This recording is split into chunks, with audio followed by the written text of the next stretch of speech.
యెహోవా మన పితరులను విడిపించినప్పుడు ఐగుప్తుల నుంచి ఇశ్రాయేలును ఆయన బలమైన హస్తంతో తోడుకొని వచ్చినప్పుడు ఇదిగో వారితో దావీదుతో ప్రభువు చేసిన నిత్య నిబంధనను జ్ఞాపకము చేసుకొని వారిని విడిపించిన సమయంలో వారు అరణ్యంలో తప్పిపోయిన ప్రతి స్థితిలో వారి శారీరక స్థితిని నడుస్తూ వారు అదే శారీరకపరమైన ప్రతి స్థితిలో ఆనందించాలని కోరుకునే స్థితిలో ఉన్నారు కనుక వారు దేవుని యొక్క విశ్రాంతిలో ప్రవేశించలేని శరీరానుసారమైన జీవితంలో నడుచుచున్నారు.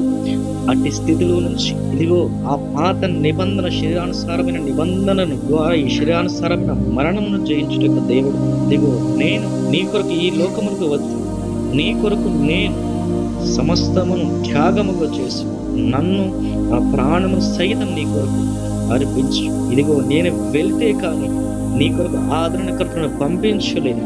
ఇదిగో నేను వెళుతున్నాను కనుక నీకు ఆదరణకర్తను పంపిస్తానని ఇదిగో ఈ శరీరానుసారమైన జీవితంలో జయించుటకు కావలసిన ఆత్మశక్తిని దేవుడు దయచేసి ఉన్నాడు. ఇదిగో కొత్త నిబంధనలో దేవుడు మాట్లాడుతూ ఇలా అంటున్నాడు, ఇదిగో నన్ను ఆరాధించేవారు ఆత్మతోనూ సత్యముతోనూ కూడిన బలముతోనూ కూడిన నన్ను ఆరాధించేవారై ఉన్నారని, అట్టి కాలము వచ్చుచున్నది వచ్చే ఉన్నది అని దేవుడు కొత్త నిబంధనను వాగ్దానం చేశాడు.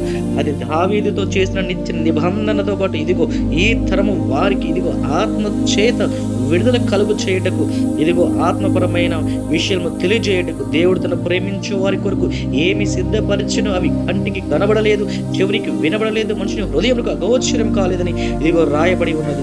కనుక ఇదిగో దేవుడు ఆత్మచేత ప్రతి విషయములను ప్రతి మర్మములను ఇదిగో పరిశోధించుటకు దేవుడు తెలియపరచుచున్నాడు. ఒక మనుషులలోని సంగతులు ఒక మనుషుని ఆత్మకే కానీ ఇదిగో వేరొకరికి ఏ రీతిగా తెలియకుండా ఉంటున్నాయో అదే రీతిగా దేవుని యొక్క ఆత్మ విషయములు దేవుని యొక్క ఆత్మే కానీ వేరొకరికి తెలియకుండా ఉంటున్నాయో అదే లౌకిక ఆత్మను కాక దేవుని యొక్క ఆత్మచేత సమస్తమును పొందుకొని ఆత్మచేత ప్రతి ఆ విషయంలో ఆత్మానుసారంగా ఆత్మచేత పరిశీలించుచు ఆత్మయందు వర్ధిల్లుటకు దేవుడు సహాయం అనుగ్రహింపచేసి ఉన్నాడు.